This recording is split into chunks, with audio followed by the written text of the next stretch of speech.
Tanggal 20 September 2017 sore hari, kantor pemadam kebakaran mendapat laporan dari warga Wimbledon, Inggris yang terganggu oleh asap mengepul dan bau menyengat dari rumah pasangan Sabrina Koider dan Sam Medoni.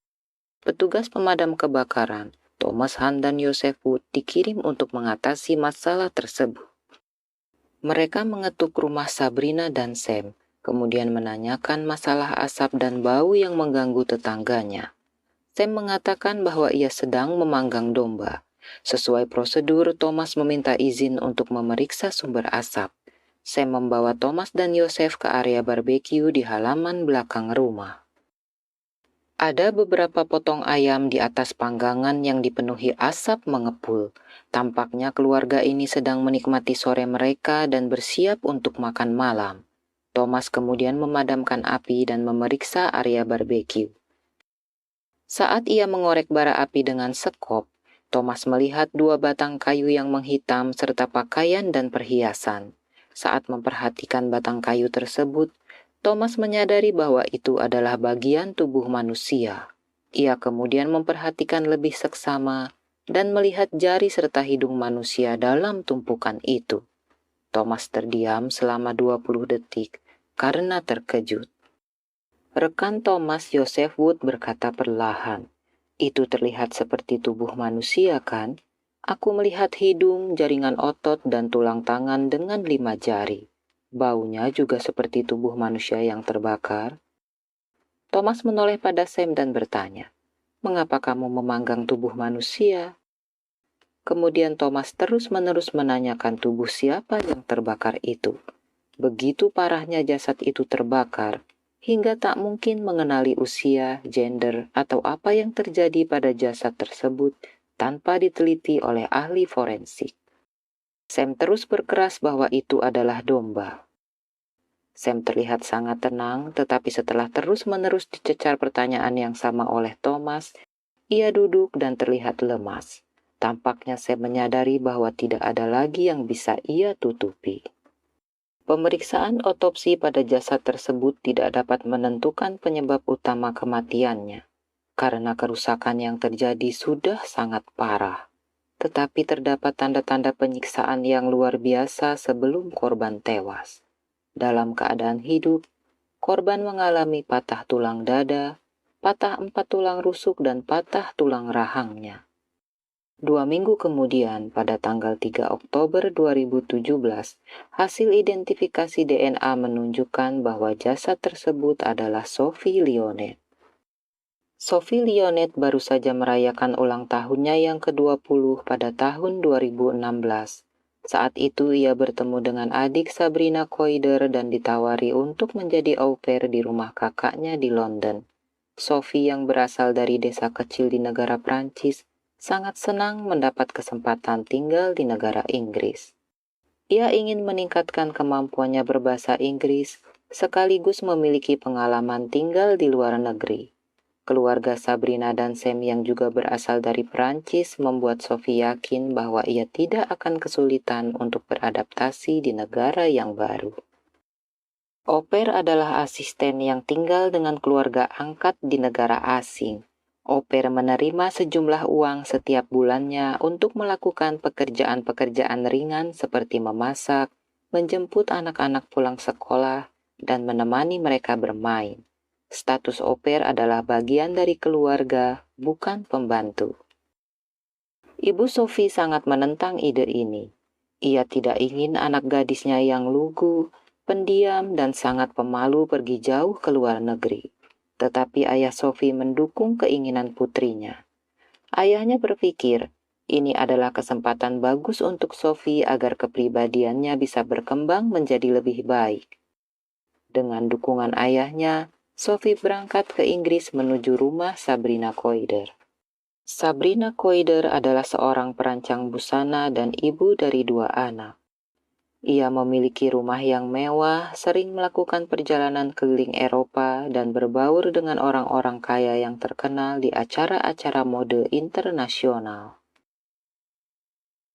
Tahun 2011, Sabrina bertemu Mark Walton, anggota pendiri Boyzone, grup musik yang sangat terkenal di dunia tahun 1990-an. Mark adalah maestro musik pop yang sukses di dunia internasional sampai saat ini. Mark sangat mencintai Sabrina. Ia memberikan Sabrina hidup mewah dan membawanya ke dunia sosialita kelas atas. Dari hubungan ini, mereka mendapatkan seorang anak lelaki. Semuanya terlihat begitu sempurna dalam hubungan Sabrina dan Mark. Yang menjadi masalah adalah Sabrina memiliki sifat cemburu yang sangat ekstrim. Dia terus-menerus menuduh Mark selingkuh dengan siapa saja yang terlintas di benaknya, entah lelaki atau perempuan, manusia ataupun hewan. Mereka tidak pernah memiliki au pair yang menetap lama, karena Sabrina akan menuduh mereka mencuri sesuatu dan menggoda Mark, atau Mark diam-diam selingkuh dengan para au pair tersebut. Mark akhirnya tidak tahan lagi dan memutuskan hubungan dengan Sabrina di tahun 2014. Di tahun yang sama, Sabrina kembali pada kekasih lamanya, Sam Medoni.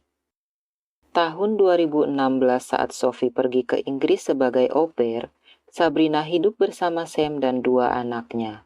Awalnya semua berjalan lancar bagi Sophie. Sophie bertugas memasak dan menjaga anak-anak. Setiap bulan ia menerima sejumlah uang atas tugas-tugas yang ia kerjakan. Saat Sophie mengerjakan tugas-tugasnya sebagai au pair, Sabrina sibuk menguntit dan melecehkan Mark Walton di media sosial. Sabrina membuat akun-akun palsu yang menuduh Mark melakukan berbagai pelanggaran aneh, termasuk melakukan pelecehan seksual terhadap kucingnya. Walaupun telah berpisah lama dan hidup bersama Sam, tampaknya Sabrina belum bisa move on dari Mark Walton. Seiring berjalannya waktu, Sabrina yang semakin terobsesi dengan Mark Walton mulai berhalusinasi bahwa Mark selama ini menggunakan ilmu hitam padanya. Ia pun mulai curiga bahwa Sophie adalah mata-mata yang dikirim oleh Mark untuk menghancurkan keluarganya. Sabrina meyakini bahwa Sophie akan menjebak dirinya dan Sam atas sebuah kejahatan, sehingga Mark akan memenangkan hak asuh atas anaknya. Sabrina menduga Mark pernah datang ke rumah mereka di malam hari, saat mereka terlelap tidak sadarkan diri karena telah dibius oleh Sophie sebelumnya.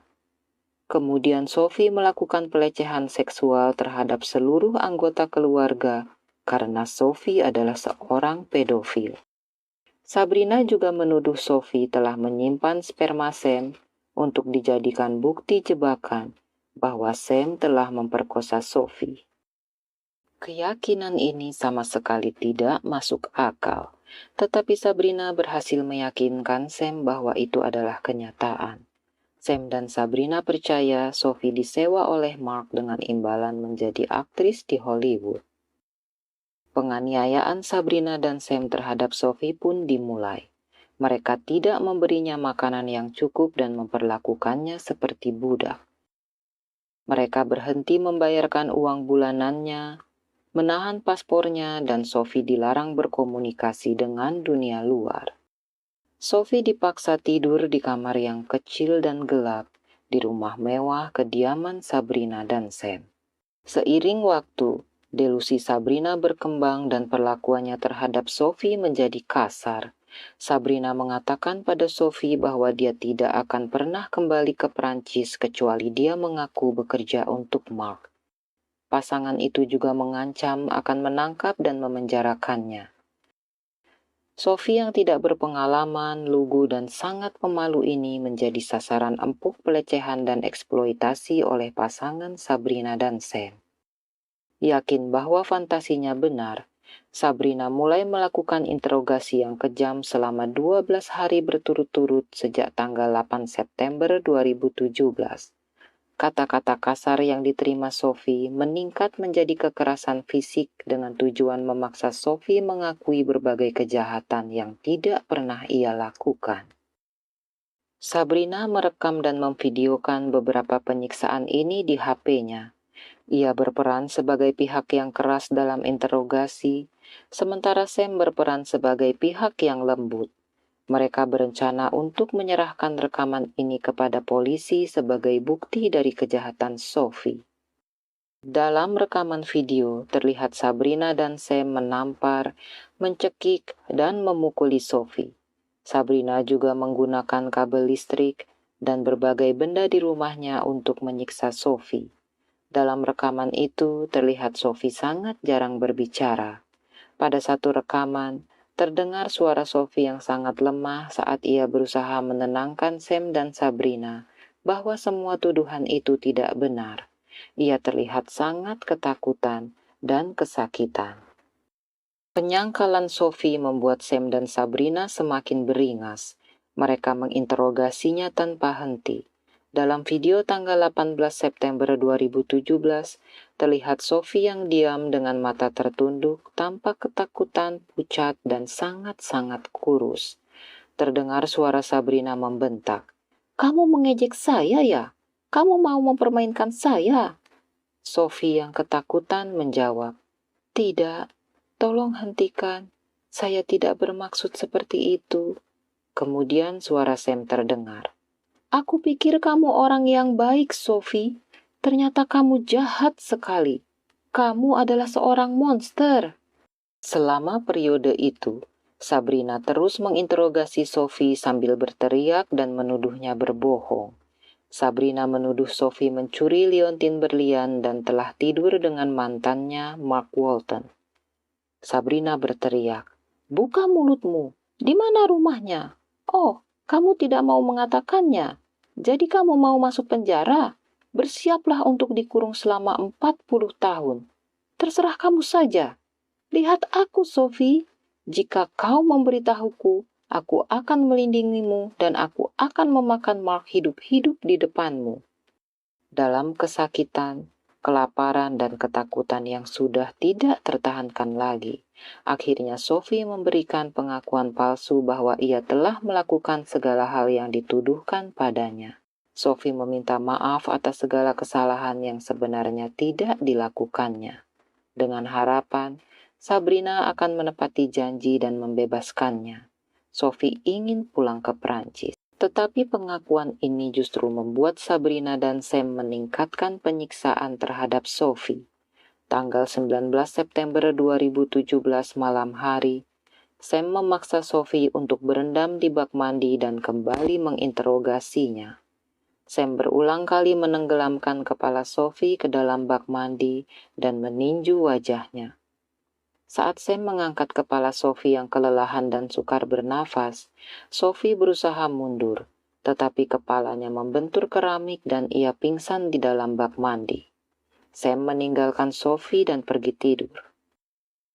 Pukul 1.30 dini hari, Sabrina membangunkan Sam yang sedang tidur. Ia panik dan berulang kali mengatakan, "Sophie tidak bernafas. Apa yang telah kulakukan? Apa yang telah kulakukan?" Sam langsung bergegas ke kamar mandi dan menyeret tubuh Sophie keluar dari bak mandi. Selama 1 jam, Sam mencoba berbagai cara agar Sophie tersadar. Tetapi sudah terlambat. Sophie Lionnet pergi untuk selamanya di usia 21 tahun. Menyadari Sophie telah tiada, Sam meminta Sabrina menghubungi polisi. Tetapi Sabrina melarang dan menyuruh Sam menyembunyikan jasad Sophie di dalam koper dan menaruhnya di gudang. Keesokan paginya Sabrina berbaring di tempat tidur dan berkata, "Kita akan membakarnya." Sam terkejut lalu mengatakan, "Apa kamu gila? Aku tidak akan pernah melakukan hal itu." Kemudian Sabrina menjelaskan rencana berikutnya. Mereka akan membuang tubuh Sophie yang sudah tidak bernyawa dan tidak bisa dikenali. Kemudian mengarang cerita bahwa dia telah kabur diam-diam ke Perancis. Sore itu tanggal 20 September 2017, Sabrina dan Sam mencoba membakar jasad Sophie dengan cairan kimia untuk menghilangkan jejak.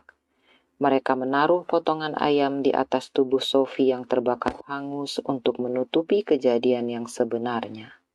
Tetapi asap yang ditimbulkan sangat pekat dan bau menyengat dari zat kimia bercampur tubuh yang terbakar membuat tetangga mereka khawatir terjadi kebakaran di area perumahan itu. Sehingga salah satu dari mereka menelpon pemadam kebakaran untuk menghindari hal-hal yang tidak diinginkan. Thomas Han, sang petugas pemadam kebakaran yang pertama kali menemukan jasad Sophie, menyatakan, jika saja tetangganya tidak membuat pengaduan, maka rencana Sabrina dan Sam untuk menghilangkan bukti pembunuhan atas Sophie Lyonet kemungkinan berhasil. Mark Walton, yang menjadi alasan utama terjadinya hal mengerikan ini, hadir di persidangan Sabrina dan Sam. Mark bisa membuktikan bahwa ia tidak pernah bertemu ataupun mengenal Sophie Lyonet. Ia pertama kali mendengar tentang Sophie dari polisi karena ia dihubungkan dengan kasus pembunuhan ini. Kesaksian Mark membuktikan bahwa Sophie Lyonet bersih dari segala tuduhan palsu yang dihayalkan pasangan Sabrina Koider dan Sam Medowny. Setelah melalui persidangan selama 3 bulan, masing-masing Sabrina Koider dan Sam Medowny dijatuhi hukuman seumur hidup dengan kurungan penjara minimal 30 tahun sebelum mereka boleh meminta kasusnya untuk ditinjau kembali.